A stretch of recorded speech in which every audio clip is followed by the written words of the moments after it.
Time's ticking, I've really got to get that email out. Damn, but have I quite got it to exactly where I want it to be? I really can't decide what the hell to choose on this menu. We've gone out, I'm here, but there's just so much choice. I'm feeling really pressured now. Everyone's deciding their meals, I can't decide. Should I go on that third date with this guy? My previous relationships have gone really downhill, and I'm just kind of really worried that what if the same thing happens this time? You know, should I, shouldn't I, should I, shouldn't I?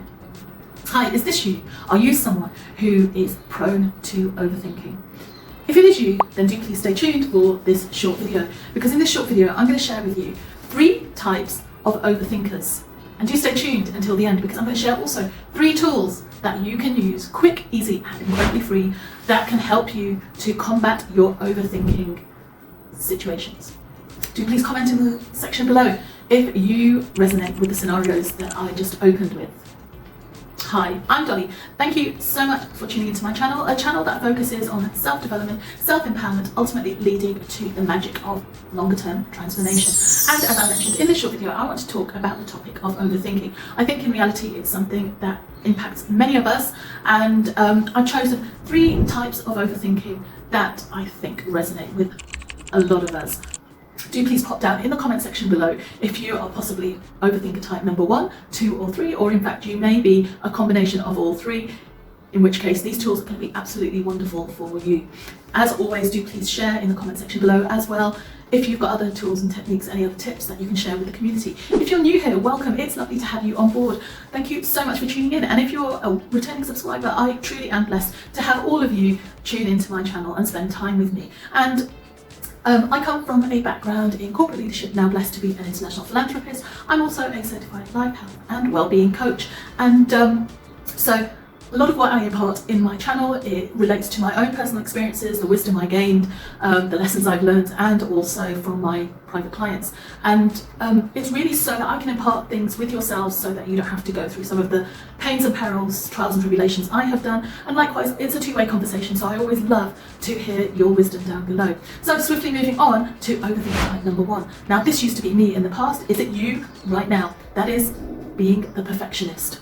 Are you someone who has to take like 1,000 selfies in order to capture what you feel is the perfect picture to post on your social media? Are you someone who is a content creator and feels that they have to keep replaying, re-recording, replaying, etc. in order to feel like you've got the perfect content? Or are you like me in terms of when I was in my corporate working environment, or in the working world anyway, where I would forever be rewriting emails or rewriting presentations, constantly rehearsing in order to present or go into board meetings, realizing that, you know, time is just ticking away and then the pressure starts to build up.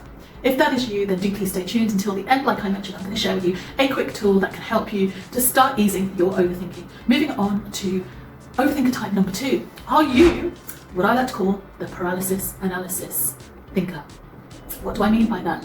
Are you someone, like I have encountered on several occasions when going out for meals with friends, are you someone that completely has to analyze menus? Or you may be someone who has loads of food at home, in your pantry or in your fridge, and you spend forever opening that fridge door thinking, what shall I cook tonight, or what shall I have for dinner? And for me, it can get really frustrating when it's with people like that, because I'm thinking, I haven't eaten much all day, I'm really looking forward to having a nice meal with friends, family or a partner in the evening, and I really just want to choose what to have and just get on with enjoying the environment and the ambiance of the company that I'm in. But what I often find with people who do suffer from paralysis analysis is they take so long, so they kind of miss out on all of that side of things, and then when they do choose a meal, because I guess they've built up their hopes so high, often they don't like what they've ended up cooking or what they've eaten. Again, do please pop down in the comment section below. Is this you? Is this someone in your friend circle, your social circle, your partner? You know, it's just how everyone is. We're all just different characters, and it's just as nice. But equally, do stay tuned till the end, where I will share with you a quick tool on how you can help either yourself or another in moving out of that paralysis analysis. And that moves me on finally to overthinker type number 3. And overthinker type number 3 is what I call the echo chamber.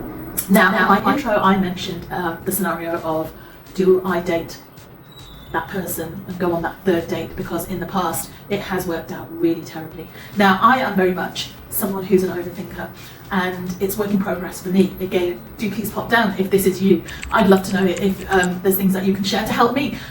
Sometimes when there's difficult challenges and things, I admit I stay stuck in my head quite a lot, overthinking scenarios either of the past, thinking of different plans in order to move forwards.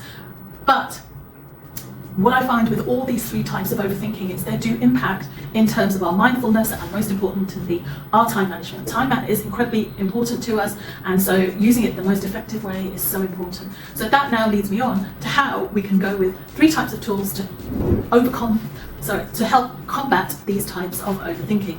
Going with, if you're overthinker number 1, the perfectionist, I would suggest set some sort of deadline for yourself with whatever it is that you tend to be a perfectionist around. So, for example, for me, when it came to the emails, I used to set myself a deadline of I'm only going to revise them a maximum of 3 times, and I will then send them out.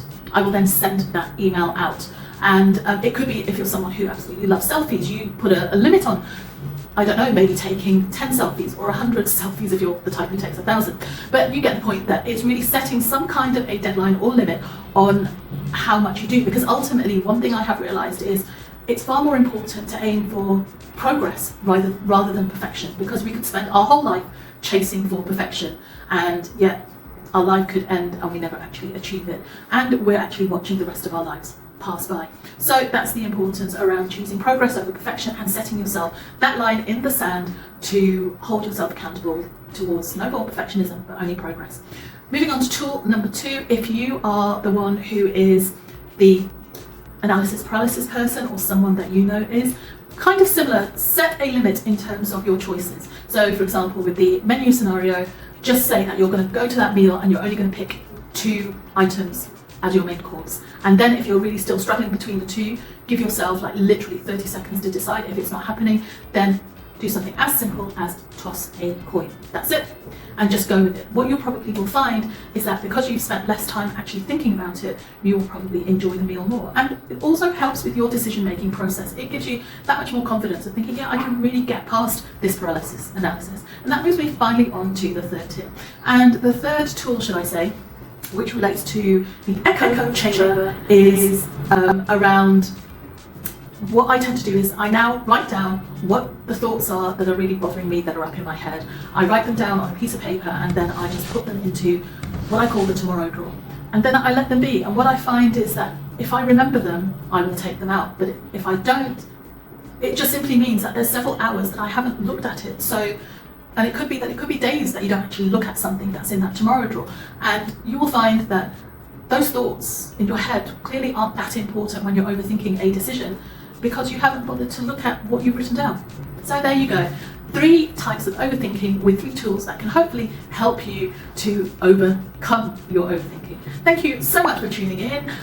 If you haven't already subscribed, I would greatly appreciate if you would do so. And do please like and share with anyone that you feel is in need of such content. Do please comment as always. And in conclusion, do please keep smiling, keep shining, and keep moving forwards. Don't spend time stuck in your head. I've done it way too long in my past, and I've realised, why should we let those thoughts live rent-free when instead we can keep moving forwards and experiencing the magic and opportunities that are all around us. Until the next time, thank you once again.